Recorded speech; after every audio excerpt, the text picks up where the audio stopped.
Hebreos capítulo 12. El día de hoy el plan es abordar los versos del 4 al 11. Hebreos 12, versos del 4 al 11. Esa va a ser la sección que estaremos estudiando juntos. Hebreos 12, versos del 4 al 11.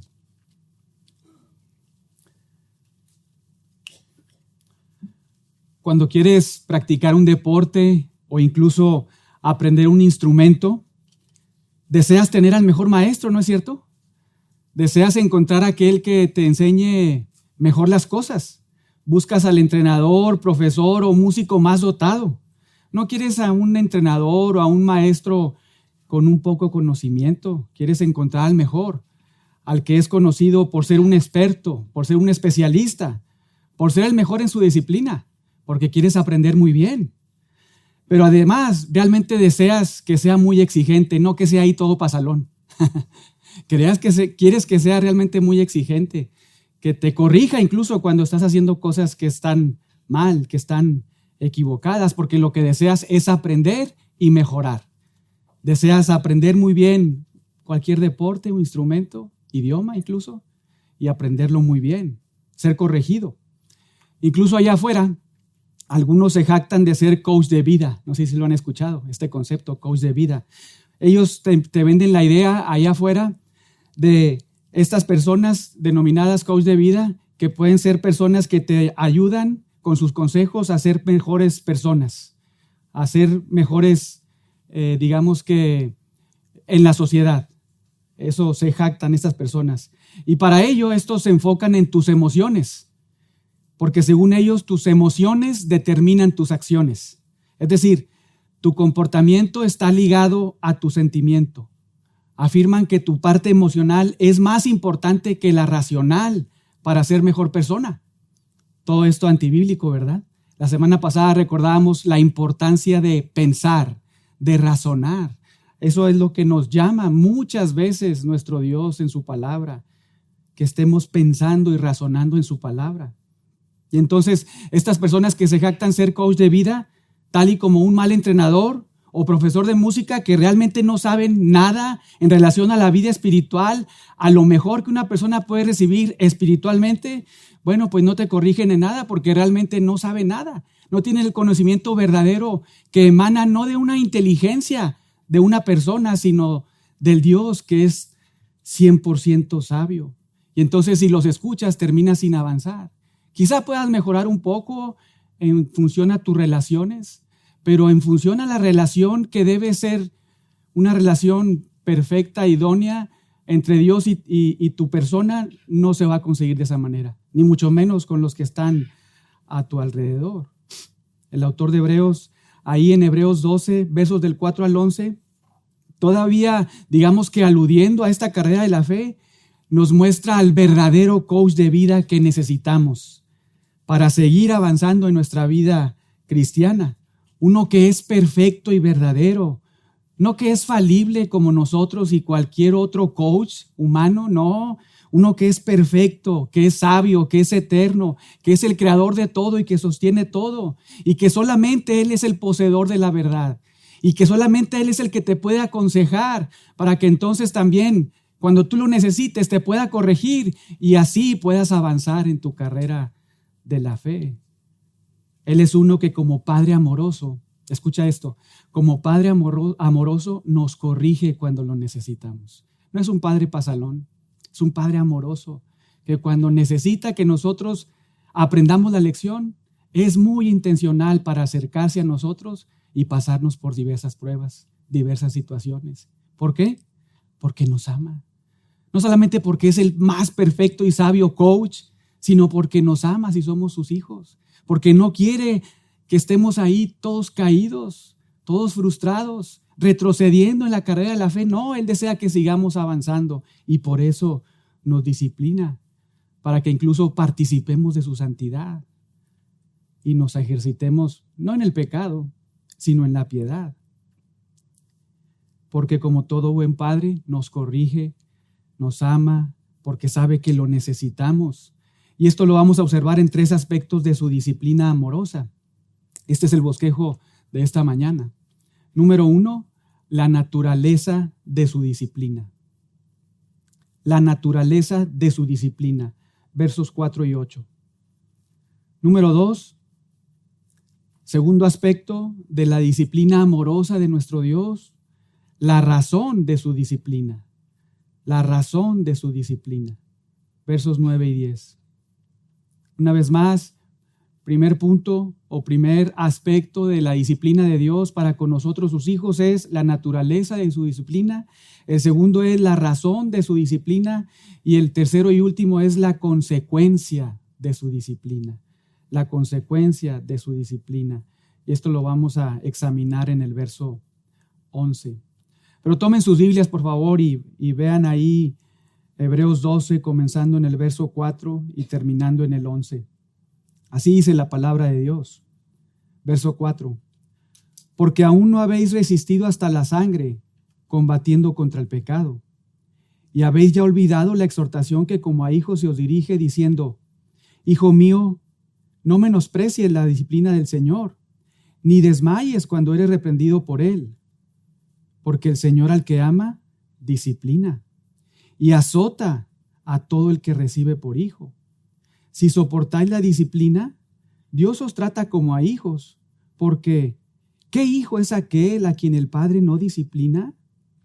Pero si se os deja sin disciplina, de la cual todos han sido participantes, entonces sois bastardos y no hijos. Por otra parte, tuvimos a nuestros padres terrenales que nos disciplinaban y los venerábamos. ¿Por qué no obedeceremos mucho mejor al Padre de los Espíritus y viviremos? Y aquellos, ciertamente por pocos días nos disciplinaban como a ellos les parecía, pero para lo que nos es provechoso, para que participemos de su santidad. Es verdad que ninguna disciplina al presente parece ser causa de gozo, sino de tristeza, pero después da fruto apacible de justicia a los que en ella han sido ejercitados. Padre, te damos gracias en esta mañana por la oportunidad de congregarnos en tu nombre como iglesia para alabarte como lo hemos hecho hasta este punto de nuestro servicio. Deseamos, Señor, seguirte adorando, pero ahora mediante el estudio de tu palabra. Es por eso que rogamos, Señor, que nos permitas prestar atención, estar concentrados, pero sobre todo recibir de ti, Señor, la sabiduría necesaria, no solo para comprender todas las letras, frases, oraciones que encontramos en este texto, sino realmente para atesorar en nuestro corazón tu disciplina, Señor. Para salir de aquí, de este auditorio, amando y no renegando de tu disciplina. Que esto sirva ya sea para preparación, para cuando estemos ahí, o incluso si estamos ahora ahí, siendo disciplinados por ti, que esto sirva de mucho ánimo, Señor, para que podamos agradecerte cómo tú estás tan involucrado en nuestra vida como creyentes, como parte de tu familia. Señor, oramos que tu palabra salve a alguno entre nosotros y que también tu palabra santifique a todos tus hijos, en el nombre de Jesús. Amén. Muy bien, no sé si notaron ahí en el texto, Hebreos 12 del 4 al 11, se repite una palabra muchas veces, a ver si alguien lo notó. Disciplina, ¿verdad? Disciplina, esta palabra se repite 8 veces en esta sección. Acá hay un énfasis, solamente en el verso 4 no se menciona esta palabra disciplina. Y para que lo tengan presente y no digamos que se expanden con la palabra de disciplina, esta palabra significa instrucción, significa formación, significa incluso también corrección. Eso es lo que abarca todo este concepto, significado de la disciplina. Y bueno, como orábamos hace unos momentos, la oración y deseo es que salgamos de acá no aborreciendo, sino amando la disciplina de Dios. No renegando ni pataleando la disciplina de Dios, sino más bien orando que Dios nos discipline cuando sea necesario. Pero bueno, vamos a ver el primer punto, la naturaleza de la disciplina. Vean el verso 4. Porque aún no habéis resistido hasta la sangre, combatiendo contra el pecado. Y con esto el autor de Hebreos nos sigue haciendo pensar en las aflicciones de Cristo para compararlas con las nuestras y que esto una vez más nos sirva de mucho ánimo y sigamos corriendo la carrera de la fe. Pero además, de manera muy particular y específica, para los lectores originales de esta carta, el autor de Hebreos les anticipa que sufrirán mucho. Digamos que los prepara para un momento muy fuerte de adversidad. Vean cómo se los dice ahí mismo en el verso 4. Aún no habéis resistido hasta la sangre. Aún no has estado ahí en ese momento hasta ese punto. Sí, es cierto, lo han pasado muy feo.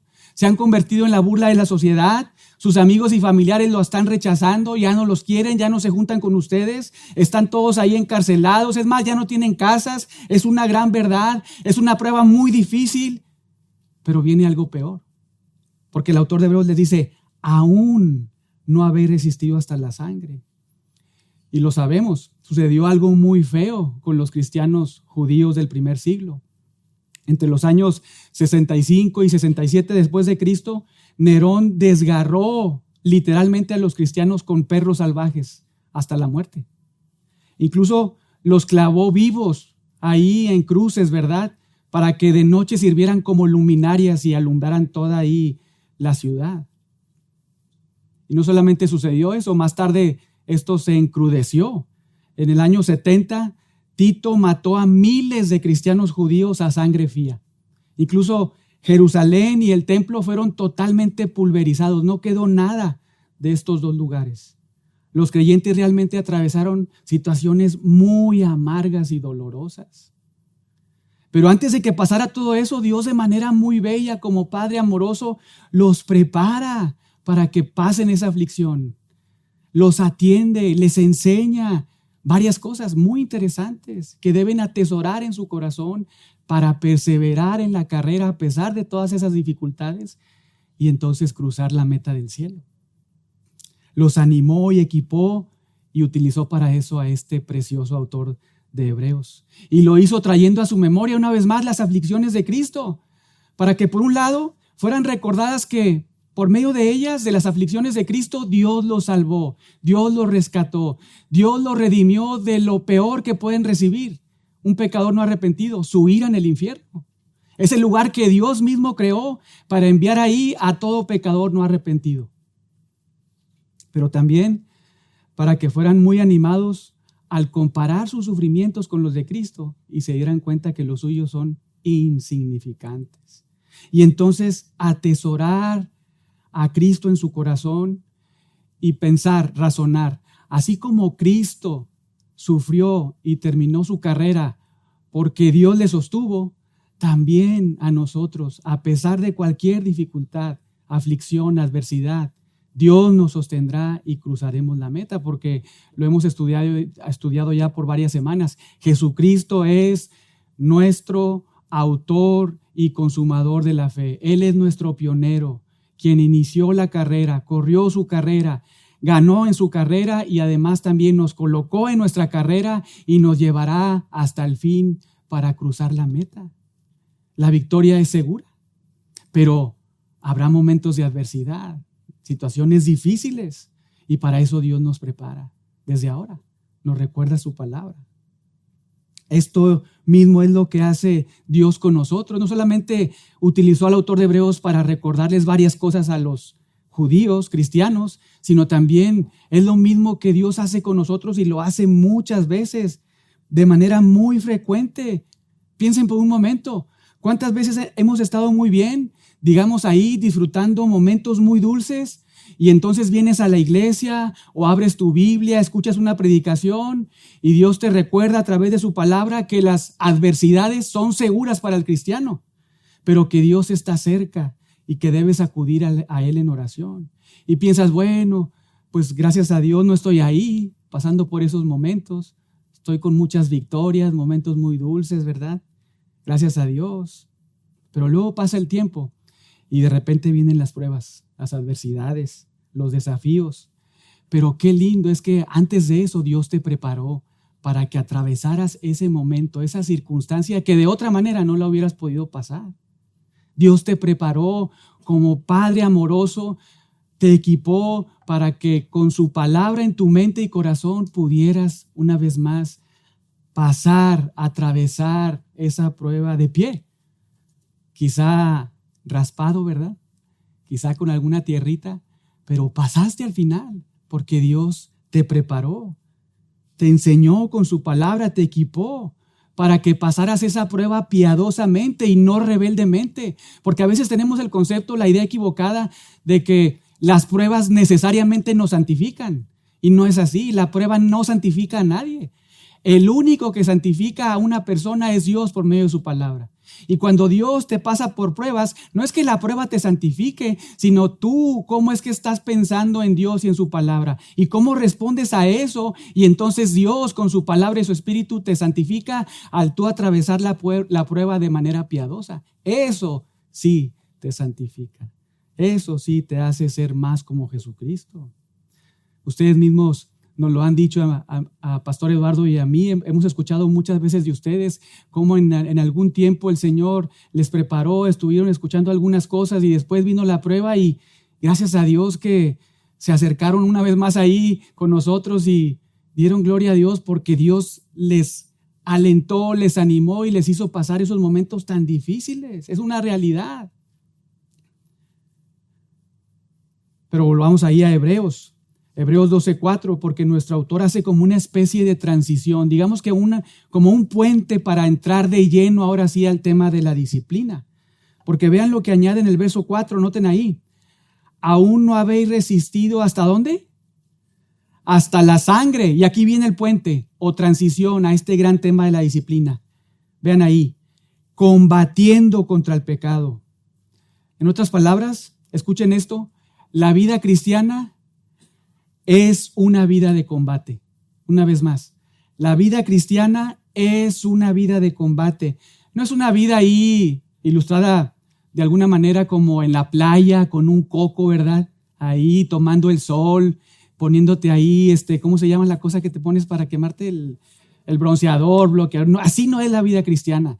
La vida cristiana es un combate, es una lucha. La vida cristiana está llena de desafíos muy grandes y fuertes. Claro, donde sabemos que tenemos la victoria en Cristo y solo en Cristo, pero hermano, sigue siendo una guerra sin cuartel. En relación a la vida cristiana, Pedro nos enseña algo muy importante. Vayan ahí a Primera de Pedro. Primera de Pedro capítulo 2, verso 11. Ahí en este texto, Pedro nos anima a ser unos verdaderos soldados. Primera de Pedro 2:11.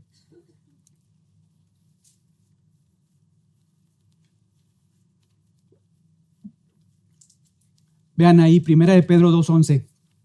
Amados, yo os ruego como a extranjeros y peregrinos, es decir, les suplico que conforme a su realidad espiritual, de ser personas que no son de este mundo, sino que solo están de paso por este mundo, a la luz de esto, amados, yo ruego como a extranjeros y peregrinos, y noten, absténganse de los deseos carnales que batallan.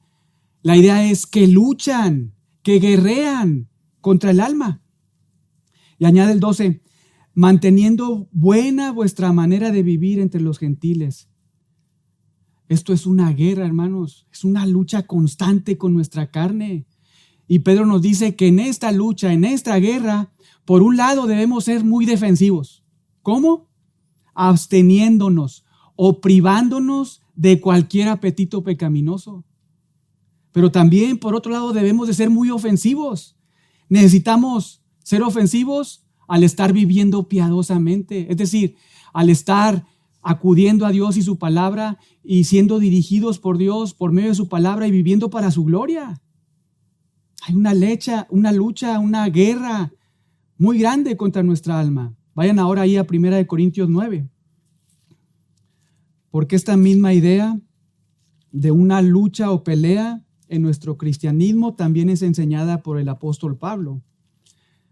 1 Corintios capítulo 9, comenzando en el verso 25. 1 Corintios 9, verso 25.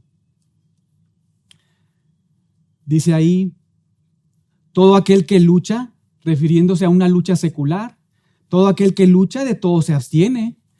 Ellos a la verdad para recibir una corona corruptible, una que se desintegra, ¿verdad? Pero nosotros una incorruptible, una que persevera. Así que, a la luz de esto, considerando todo esto, verso 26, yo de esta manera corro, no como a la aventura. Y aquí viene, de esta manera peleo, no como quien golpea al aire, sino, vean ahí, golpeo mi cuerpo y lo pongo en servidumbre, no sea que habiendo sido heraldo para otros, yo mismo venga a ser eliminado. En otras palabras, estamos en una contienda, estamos en una pelea durísima con nuestra carne. Y como cristianos, somos llamados a pelear con muchísima inteligencia y precisión, a pelear contra nuestra carne, contra nosotros mismos.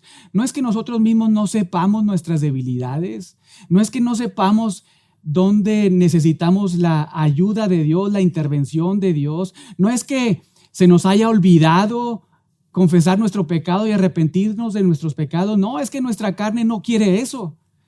Es que nuestra carne nos lleva a pecar. Y nosotros como cristianos, como hijos de Dios, a la luz de que no somos de este lugar, sino del cielo, a la luz de que tenemos a Jesús como nuestro Señor y no al pecado, sino a la justicia, a la luz de esto es que nosotros tenemos que estar peleando muy activamente. Tenemos que estar involucrados en la lucha con nuestra carne. Sí, siendo pasivos en el sentido de abstenernos de ciertas cosas, como dijo Pedro, pero también muy activos al estar viviendo conforme a la voluntad de Dios. Y Pablo nos dice, dale un gancho al hígado, es como si nos dijera, ¿verdad?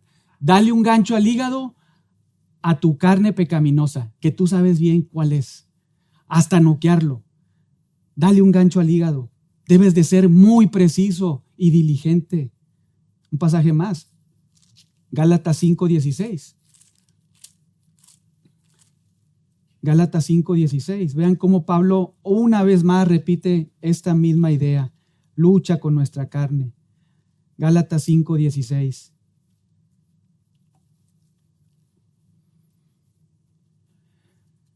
Gálatas 5:16. Digo pues, andad en el Espíritu. Y esta metáfora de andar, caminar, es la vida diaria, ¿verdad? Vive conforme al Espíritu. Haz esto en términos positivos. Haz esto y no hagas esto otro. Anda en el Espíritu, vive en el Espíritu, practica la palabra de Dios viviendo en el Espíritu y no hagas otra cosa. No satisfagáis los deseos de la carne. No le hagas caso a tu carne que quiere comer pecado, es la idea. Esa es la lucha con nuestra carne. Aquí está la guerra. Que nosotros estemos caminando conforme a la voluntad de Dios en el Espíritu, atendiendo a la palabra que Dios, el Espíritu, inspiró, la Biblia, andando en el Espíritu y no dándole de comer a nuestra carne, no dándole de comer pecado. Porque verso 17, y aquí se refleja más la lucha, esta guerra constante, sin cuartel. El deseo de la carne es contra el Espíritu y el del Espíritu es contra la carne. Hay una guerra durísima, hermano, no lo debemos olvidar. Es una lucha muy desafiante, escuchen esto, que nunca se va a terminar mientras estemos aquí en la tierra.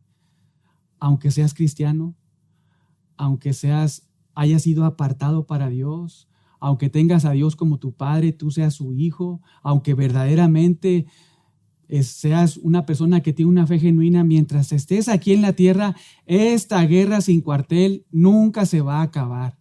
Todos los días de tu vida vas a estar en una lucha, en una guerra constante con tu carne, con tu carne.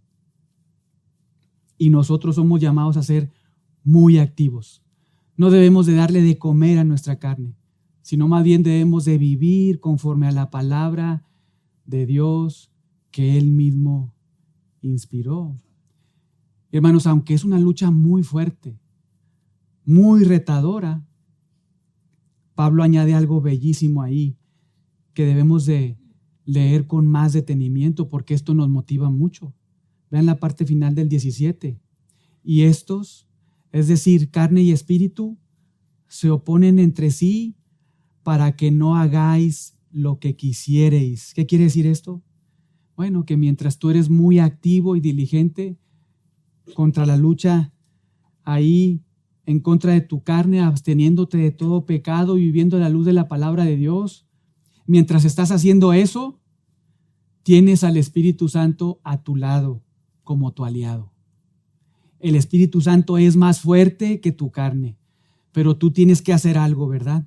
Tú tienes que no darle de comer a tu carne y vivir conforme a lo que el Espíritu Santo inspiró, conforme a su palabra. Y aunque es una guerra, una vez más, desafiante, retadora, que va a estar ahí de manera constante, tienes la victoria, porque el Espíritu Santo mora en ti, porque tienes toda la Biblia que Él inspiró en tus manos, y porque eso te ayuda y te guía y te capacita para, una vez más, mandar a la lona tu carne. Pero tú tienes que estar ahí muy activo. Sí, es verdad, hay un combate durísimo con nuestra carne, pero también es una gran verdad que tenemos a Dios, el Espíritu, a nuestro favor. Pero hay alguien más que nos ayuda, no solamente el Espíritu Santo. Hay una persona más de la Trinidad que nos auxilia de manera muy amorosa.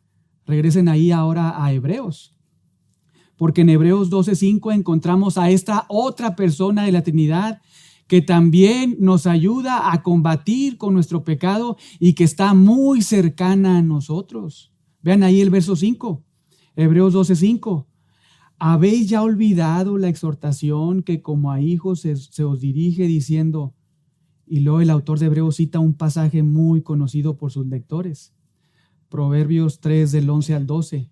Vean ahí, hijo mío, no menosprecies la disciplina del Señor, ni desmayes cuando eres reprendido por Él. Y hay una explicación. Vean ahí, verso 6. Porque el Señor al que ama, ¿qué cosa? El Señor al que ama, disciplina. Y azota a todo el que recibe por hijo. Y este entendimiento, hermanos, que Dios nos llama a sus hijos y que nos disciplina con mucho amor. Y esa disciplina en nosotros es el resultado, o más bien la evidencia de su amor para con nosotros. Esto debe animarnos mucho. Es más, debe cambiar tu perspectiva acerca de la disciplina divina. Porque entendemos que una forma en la cual Dios nos ayuda en nuestra lucha con nuestra carne, con nuestro pecado, es con su disciplina. Porque cuando nosotros pecamos y cuando nuestra carne está tomando ventaja en mi mente, en mi corazón, en mi forma de hablar, en mi forma de dirigirme, de tomar decisiones, cuando mi carne está tomando lugar, Dios de manera muy amorosa interviene y me ayuda a combatir mi lucha con el pecado. Y lo que hace de manera muy intencional, según lo que vemos aquí, es que nos disciplina. Nos disciplina y lo hace de manera muy amorosa. Y digamos que lo hace con su, por decirlo así, con su vara espiritual, ¿verdad? Con su varita ahí espiritual nos disciplina, nos corrige, dirige nuestro rumbo, porque nos ama, porque le importamos. Y muchas veces, si somos honestos, cuando estamos atravesando cierta corrección de Dios, cierta disciplina del Señor, a veces pues no es muy grato, ¿verdad? A veces pensamos, no, pues Dios no me ama, Dios no se interesa de mí,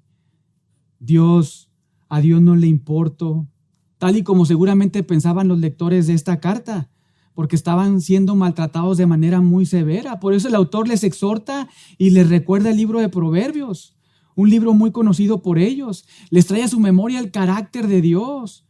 Les recuerda que Yahweh disciplina a aquellos que son sus hijos.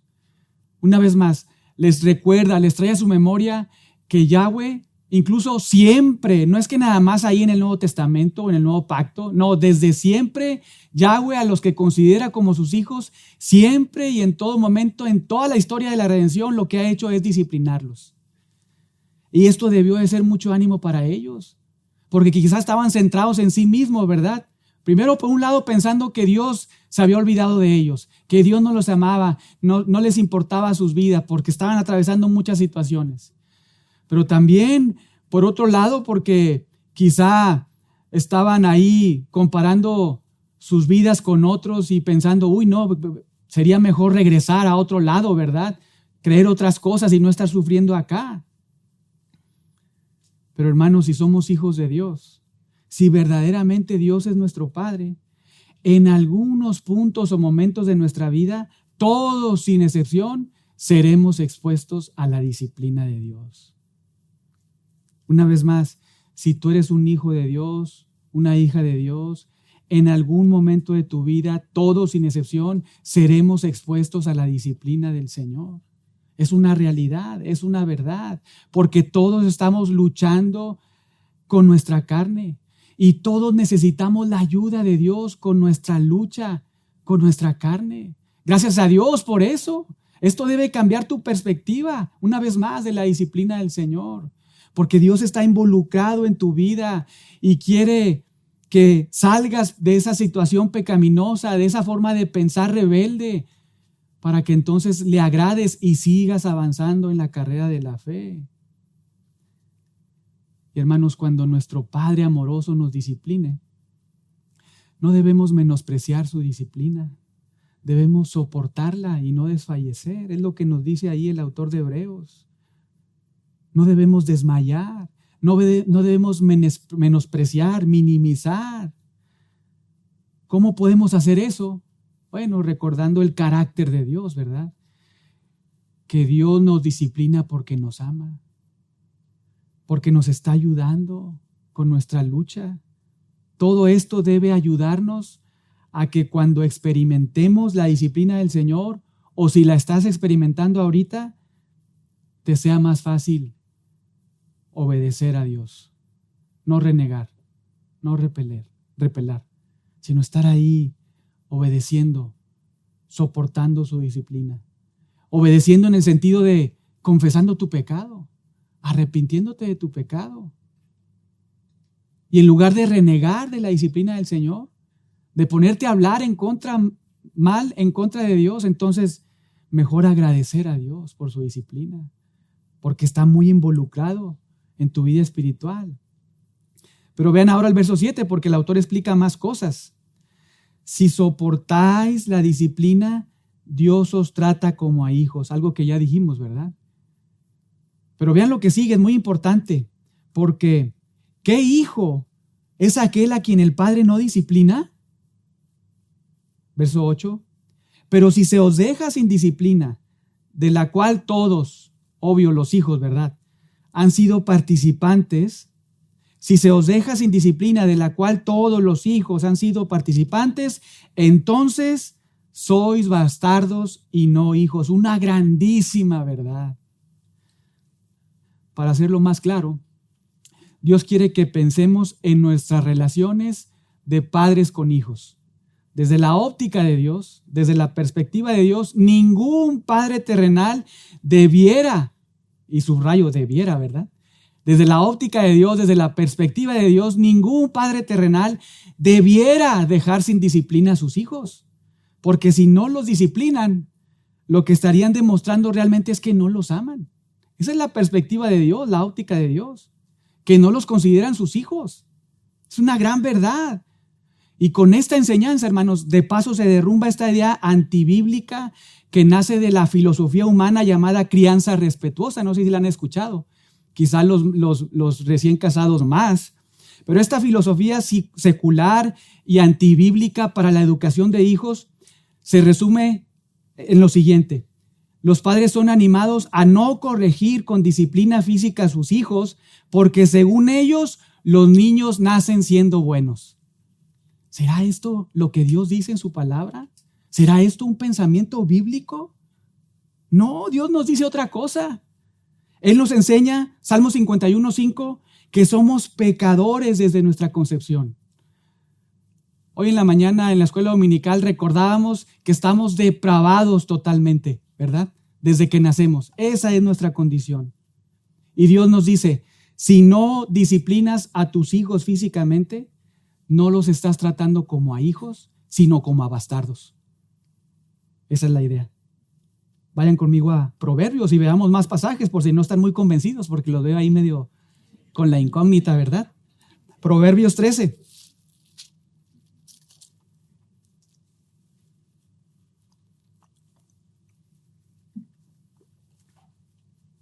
Proverbios 13:24. Vean lo que nos enseña ahí este precioso libro. Proverbios 13:24.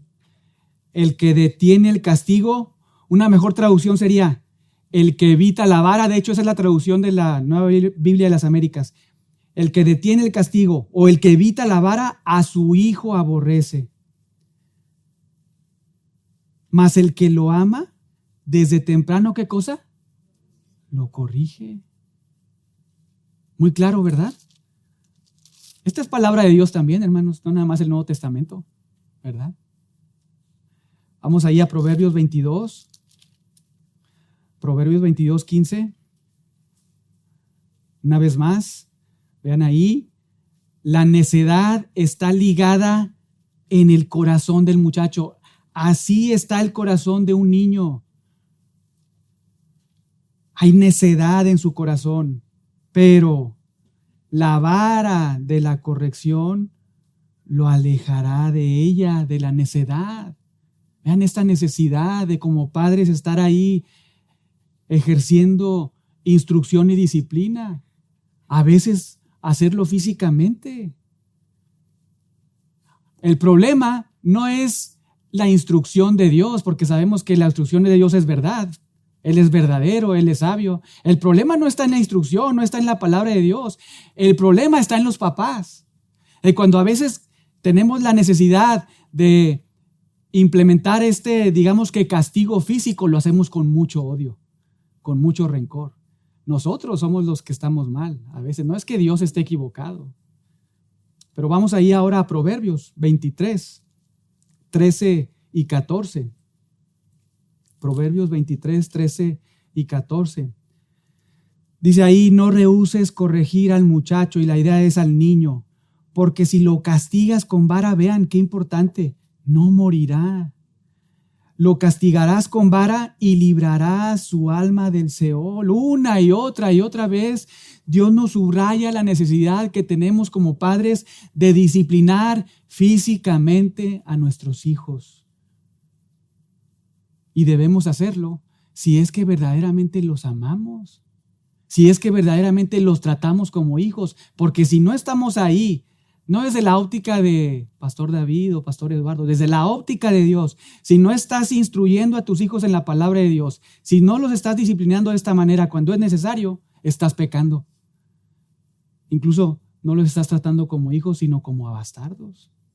No compres esas ideas modernas y antibíblicas de crianzas positivas o respetuosas, totalmente ajenas al consejo de Dios, filosofías anti-Dios. Busca el consejo de Dios en la palabra de Dios.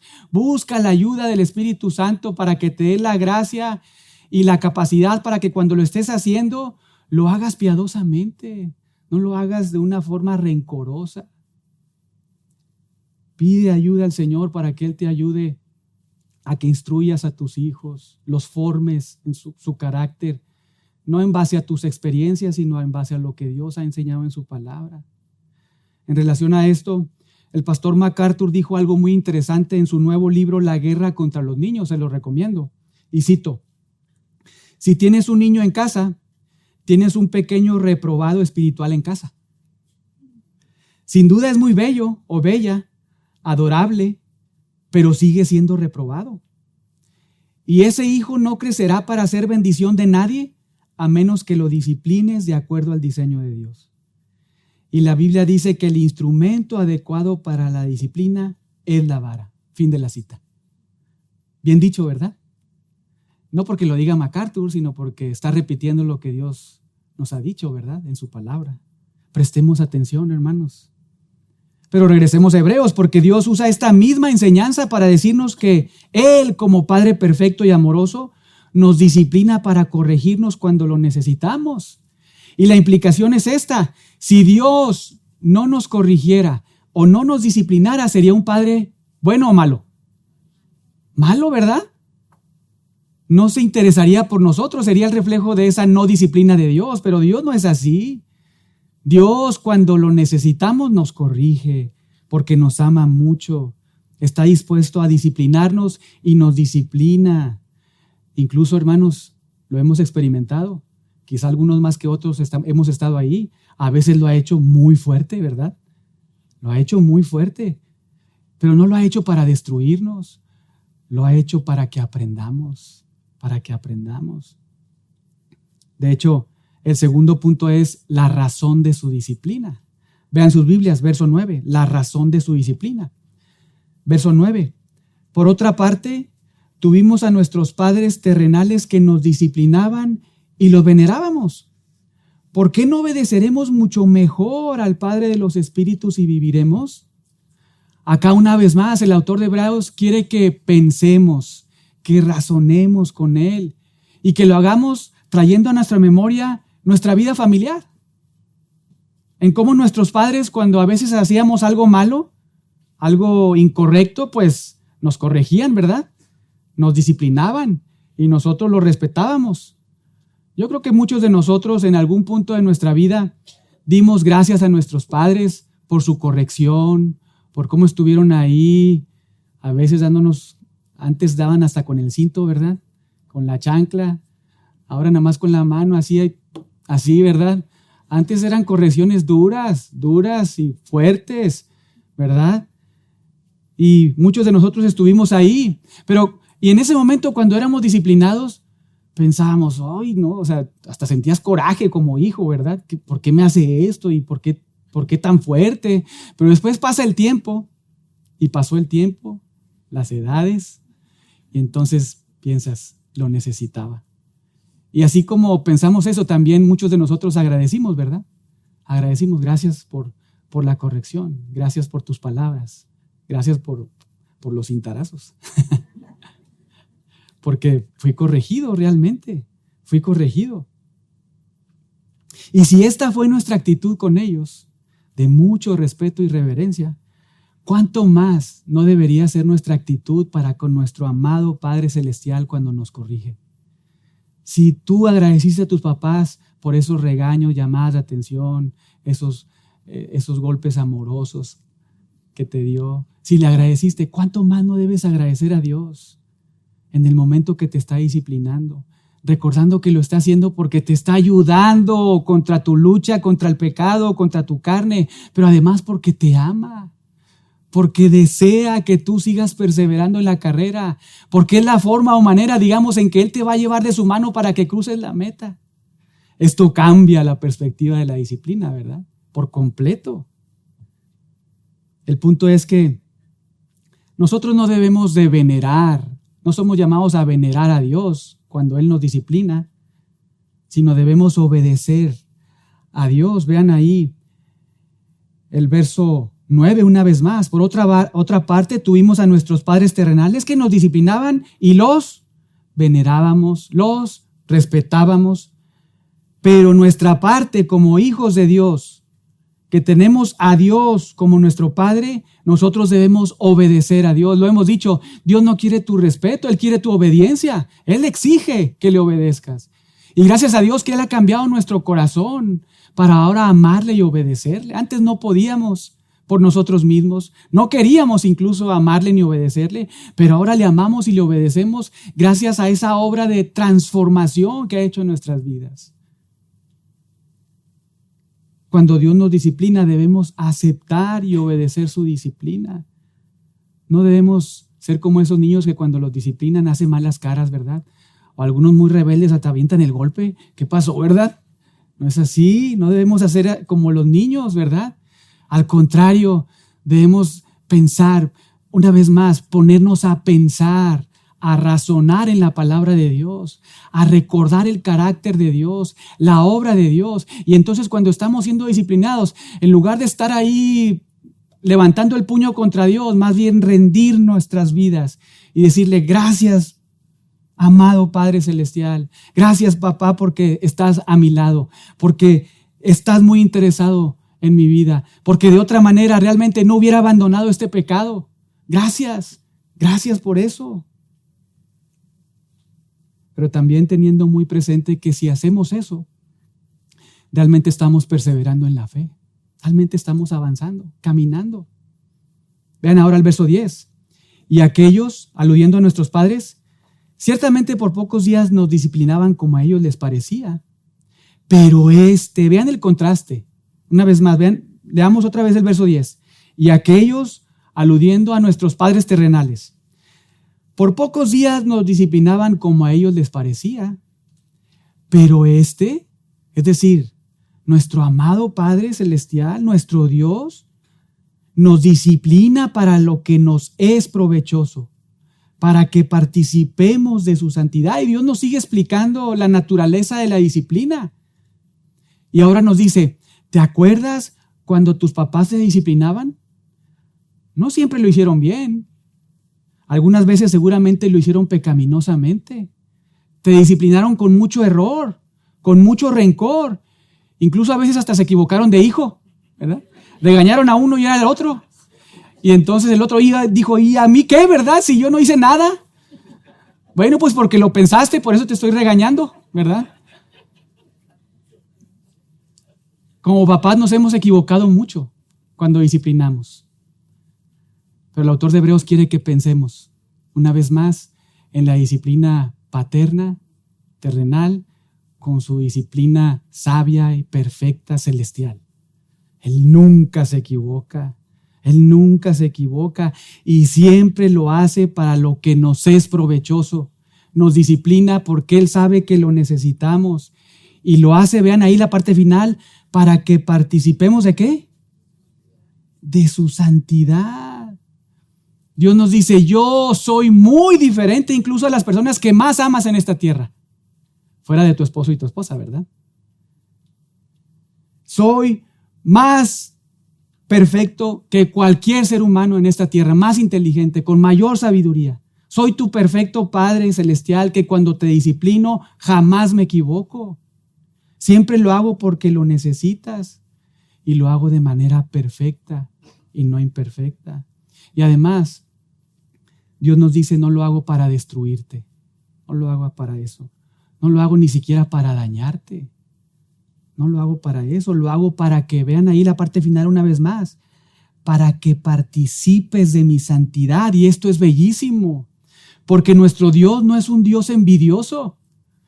Él desea que cada vez más y más y más experimentemos dentro de nuestro interior su pureza. Véanlo de esta manera.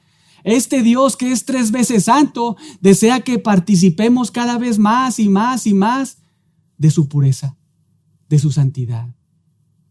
Él desea que seamos como Él.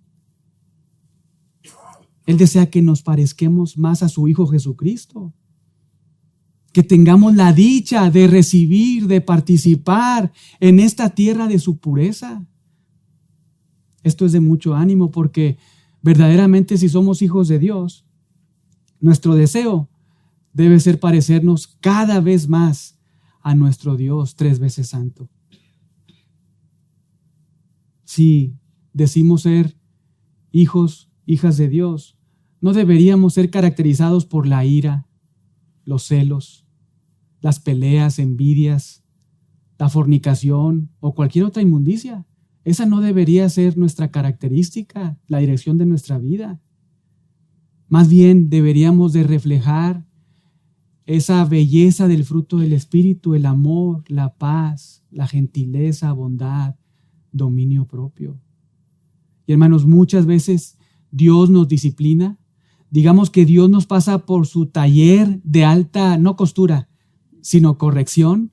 Nos pasa por ahí porque nuestra vida más bien está caracterizada por las obras de la carne. Y Dios nos pasa por su taller, por su lugar de alta corrección, para que entonces salgamos de ahí produciendo un fruto bellísimo. Para que, digamos que nuestras vidas reflejen a Jesucristo aún viviendo en esta tierra, como si así fuera. Por eso somos cristianos, porque somos de Cristo y somos llamados a parecernos cada vez más a Cristo, a que las personas nos vean en el trabajo, en mi esposa, mi esposo, en la sociedad, en la escuela, nos vean y digan, este piensa diferente, es como Jesús, vive como Jesús, piensa como Jesús, actúa como Jesús. Recuerda esto cuando estás siendo disciplinado por Dios. Cuando por motivo de un pecado del cual no te has arrepentido, Dios te está corrigiendo. Recuerda esto porque a veces se nos olvida. Tráelo a tu memoria. Atesóralo en tu corazón y no pelees contra Dios. No te enojes con Dios. No minimices, no menosprecies la disciplina de Dios. Al contrario, acepta su disciplina. Pero no solamente acepte su disciplina, sino haz dos cosas muy importantes. Porque si no te vas a mantener ahí en esa disciplina. Haz dos cosas muy importantes. Confiesa tu pecado como Dios lo ve y arrepiéntete de tu pecado.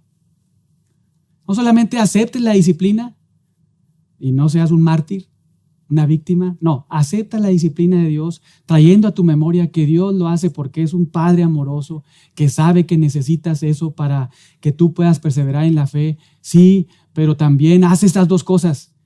Confiesa el pecado que sabes que estás practicando y arrepiéntete de ese pecado. Debemos recordarlo siempre. Debemos traer a nuestra memoria, por ejemplo, Santiago 1:3. Saber que cuando Dios nos disciplina por medio de pruebas, es para que seamos más pacientes.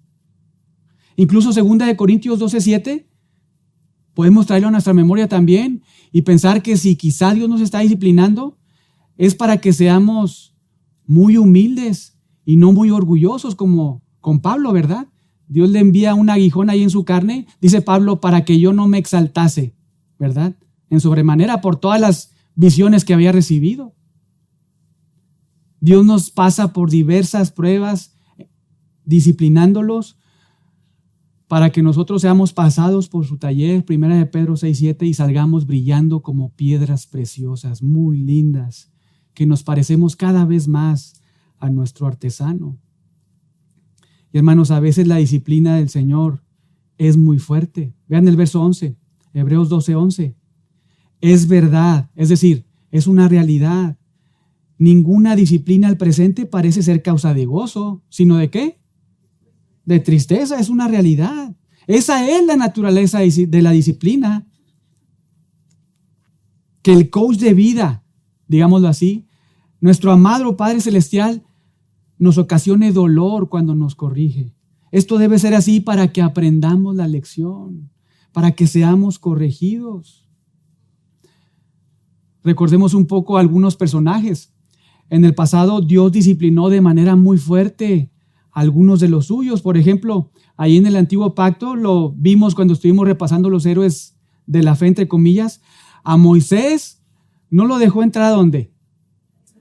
A la tierra prometida. ¿Por qué? ¿Porque blasfemó a Dios?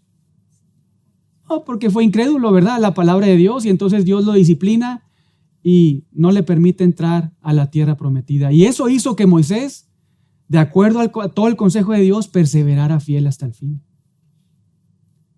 Muy duro para él, pero aceptó la disciplina del Señor.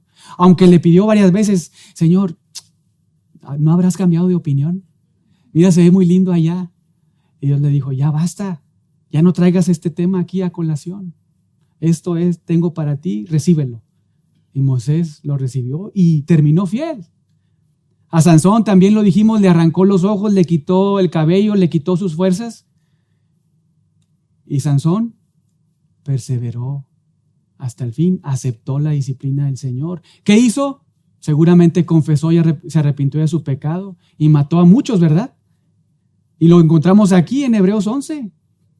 A David le mató un hijo antes que naciera, ¿verdad? Porque era el resultado de una relación muy pecaminosa. Y en el nuevo pacto lo mismo, ahora que estamos o vamos a participar en la cena del Señor, algunos estaban comiendo indignamente la cena del Señor y entonces el Señor viene y los disciplina y los mata. Los manda a la tumba porque estaban comiendo indignamente la cena del Señor. Disciplinas a veces muy fuertes, pero es lo que necesitaban esas personas para que terminaran fieles en su carrera. Y el autor de Hebreos ahí en el verso 11 nos dice, es verdad, es cierto, es una realidad. La disciplina causa tristeza, pero luego no se queda ahí, añade algo muy importante. Vean la parte final. Pero después, no es nada más tristeza, dolor, no. Pero después, vean, Vean qué es lo que produce. Vean qué es lo que sale de ahí.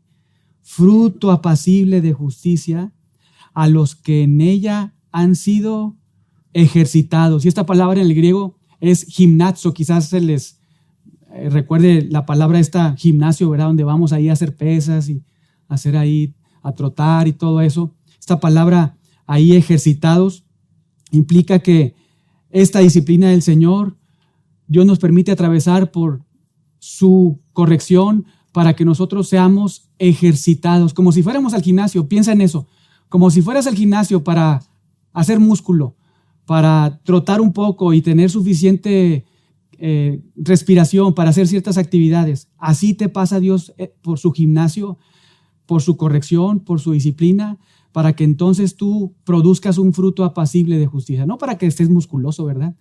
Pero sí para que tu vida esté fuerte espiritualmente, para que produzcas un fruto agradable para Dios y le agrades con tu vida, tus decisiones, tu forma de hablar, tu forma de pensar. Y te vas a dar cuenta, lo vas a notar, porque en última, si te has ejercitado en la justicia, es decir, si atravesaste las pruebas piadosamente, pensando en Dios, en su carácter, en su palabra, obedeciendo su consejo, arrepintiéndote de tu pecado, confesándolo, entonces te vas a dar cuenta que el fruto apacible va a ser algo muy lindo en tu vida, que tú mismo te vas a dar cuenta del cambio que hay en ti, en tus pensamientos, en tu forma de hablar, en tus relaciones, pero también otros. Otros van a notar que ha sucedido algo muy especial en ti. Antes te era más difícil perdonar y ahora perdonas. Antes te era difícil ir a pedir perdón y ahora vas y pides perdón. Antes te era difícil mostrar un amor sacrificial a tu esposa, pero ahora lo haces de manera muy intencional. Antes no te sometías a tu esposo, pero ahora lo haces. ¿Por qué? Porque Dios vio algo en ti, que estabas ahí medio chueco y dijo, mi hijo necesita corrección.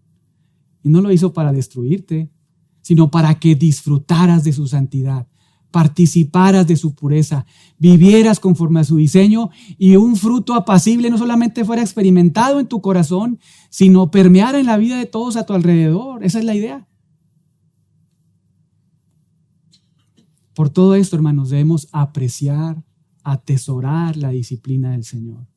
Incluso debemos orar, Señor, si es necesario, pásame por la disciplina, pero que mi carne ni mi pecado den lugar, o más bien ganen lugar en mi vida. No quiero eso, por favor ayúdame, purifícame aunque duela, pásame por tu taller, porque hermanos, escuchen una vez más, esto es lo que necesitamos para terminar fieles en la carrera de la fe.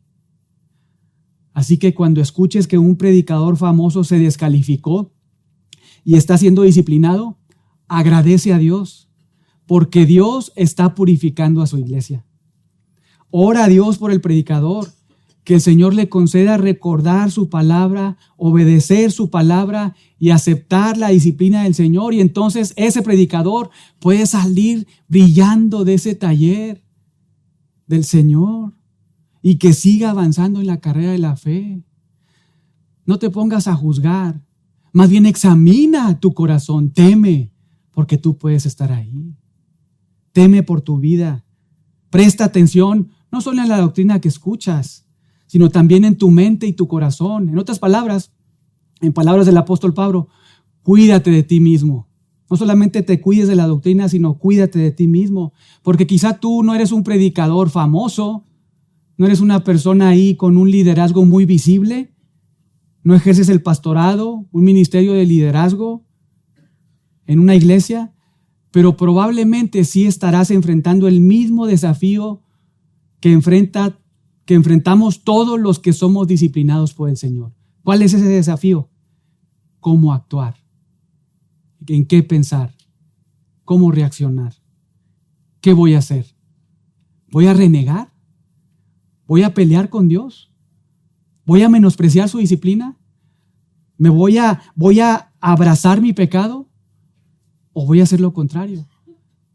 Voy a amar a Dios y a la disciplina de Dios. Voy a confesar mi pecado.